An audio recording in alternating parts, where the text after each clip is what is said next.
Yo, it's Brian here. Today, I'll be talking about the San Francisco 49ers. As always, wanted to do the injury report slash final thoughts for this game against the Arizona Cardinals happening tomorrow at Levi Stadium. Should be a fun time, as I keep saying. Second division matchup between us and the Cardinals. Hopefully, we can sweep them for the first time since I think 2012 or 2013. It's been a while, and it's been a while since we got a victory against them for the past couple of seasons. But now, a couple of weeks ago in 2019, we finally got a win against them, which was kind of weird because, as I keep saying, we could beat the Rams and Seahawks. Well, not last Monday, but I'm talking about just in general, but we can't beat the Cardinals. It's kind of weird situation for the 49ers. But anyways, a lot to talk about in terms of the injury report for the 49ers. It keeps piling every single week now. The Cardinals, they look like they're coming in relatively healthy, so that's going to be a very advantageous situation for them. For the Niners, oh man, a couple of players going to be out and probably not going to be playing at all due to the doubtful status of this game. So yeah, let's just dive into it right now.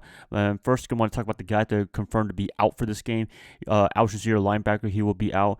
Joe Staley, he'll be out for a couple of weeks, so he won't be available tomorrow. And the last person that should be out is DJ Jones, our defensive man on the defensive line. He's very important, and he's able to pressure the quarterback and to miss him. That's going to be a big loss for this game. So hopefully the defensive line rotation can keep going. Just these injuries, it just hurt him big time.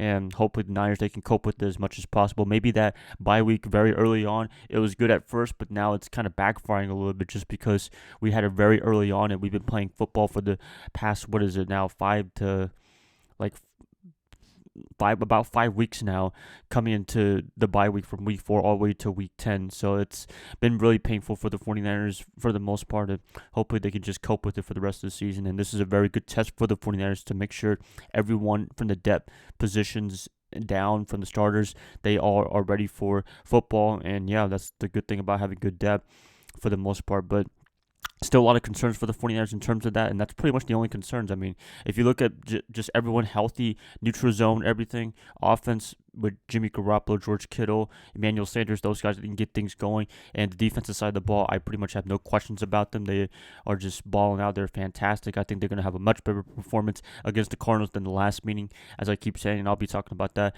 in a second. But first, let's get this injury report out of the way. So those guys, they're going to be out. A couple of guys doubtful. Matt Breida, that's a kind of a surprise. He probably won't be making it in this game. So it's going to be, I'm assuming, Tevin Coleman, Raheem Mostert, and Jeff Wilson going to be carrying the load for the 49ers, which is a pretty nice rotation right there. And Wilson, I'm excited to see what he can do even more, especially in the goal line situations. Some other players that are doubtful. George Kittle, he doesn't look like he's going to be playing for this game, which is very unfortunate. He is a very important part of our offense, as we all know. Jimmy Garoppolo's go-to guy, along with Emmanuel Sanders, and for him not to be available for the second week in a row kind of sucks. But if he stays healthy as much as possible for the rest of the week, I guess he could be ready for the Sunday Night Football matchup against the Green Bay Packers. So that should be exciting right there. Another person doubtful to play this game is Robbie Gould. That's going to hurt quite a bit as well because we really needed him last week with that final clutch kick. Jake McLaughlin, he really kind of fell under pressure. I don't know what you want to call it, but it was not good at all. So Gould, another week of not being available, that kind of sucks right there. Most of the other players, they're questionable to be playing. Emmanuel Sanders, he's questionable. He should be able to go. I'm not sure yet, but I think the 49ers and Sanders, they're going to be ready to go for tomorrow. He's a very important part of this offense. And, oh, man, without him against Seattle, we really struggled big time for Garoppolo and company. They did not have a great time after he went out with the rib injuries. So we'll see if he plays them. But I think since he has the questionable status, he should be able to go, but hopefully on a limited snap basis. But just having his presence alone, it makes a big difference for Deebo Samuel and company, for all the other guys, so he can bring their attention. And especially George Kittle not being available, he's very important. So having one of them is great, but having both of them out, that's terrible. And we saw that last week against the Seattle Seahawks on Monday Night Football. So, yep, for the most part, 49ers, I mean, the injuries are piling up, but hopefully they can just cope with it and do as much as they can. And the Cardinals side, they don't really have too much. They only have a couple of people out. Jonathan Ballard, defensive end, and Chase Edmonds, their running back, he's going to be out for this game. That's pretty much it. Everyone else looks pretty healthy for the most part. There's a couple of questionable guys, but everyone looks good to go. So with the running back positions, they're going to be going with Kenyon Drake and David Johnson as running back by committee, which is insane because David Johnson, man, he was one of the best running backs in the NFL. Mr.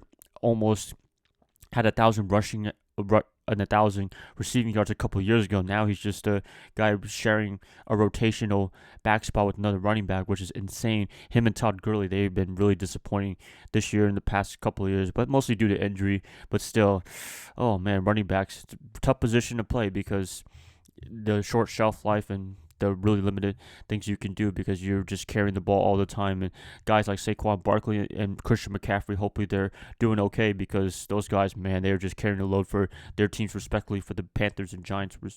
Oh, man, it's tough. But it is what it is. Running back position, one of the quote-unquote easiest learning curves in terms of all the positions in football, and you get used to pretty quickly. So if you're a running back, please be careful because it can be really tough. That's why for us from the 49ers, we do have a running back by committee, which is awesome. So nobody takes the big share of the load. Like Matt Breida, he's not the number one running back. Coleman, he's not the number one running back. Maybe for a particular week, but for the most part, they're sharing snaps and what have you. And I think that's a really beneficial thing for both of them so they can stay healthy as much as possible and they won't get worn out quickly. And I'm a big fan of the running back by committee. So, yep, there you have it right there. So, final thoughts for this game.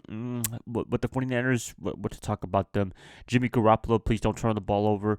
I mean, interceptions and fumbles, they're sometimes unavoidable, but hopefully the receivers, they can get in sync with Garoppolo. That's pretty much the biggest important thing for this offense, and the offensive line, they have to do a much better job in protecting Garoppolo because, oh man, it was a pretty bad day. Joe Staley, Mike McClinch, they did not have the best days of their lives. I know Staley and them, they were coming back from injuries, but hopefully schooling them, they can definitely do a much better job this game against Arizona because they can't have a big pass rush with T. Sizzle and Chandler Jones coming from the edge. That's very important.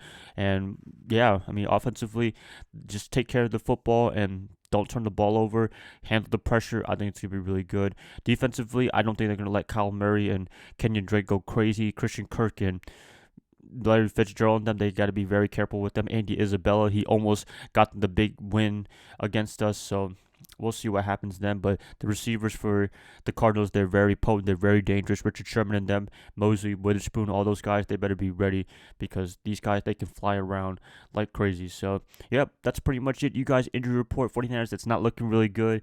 Cardinals, they look pretty healthy, and this is a meanings of a trap game, definitely, and we'll see what happens then. Hopefully we don't get upset like the Saints did against the Falcons last Sunday. That was a pretty big upset, so hopefully we don't have that situation again. The 49ers, they really need to get back on track. The Seahawks have a bye week, and if we lose this game, then Seattle will actually take first place in the NFC West due to a tiebreaker, so we don't want to play catch-up anytime soon. So please, San Francisco, win this game.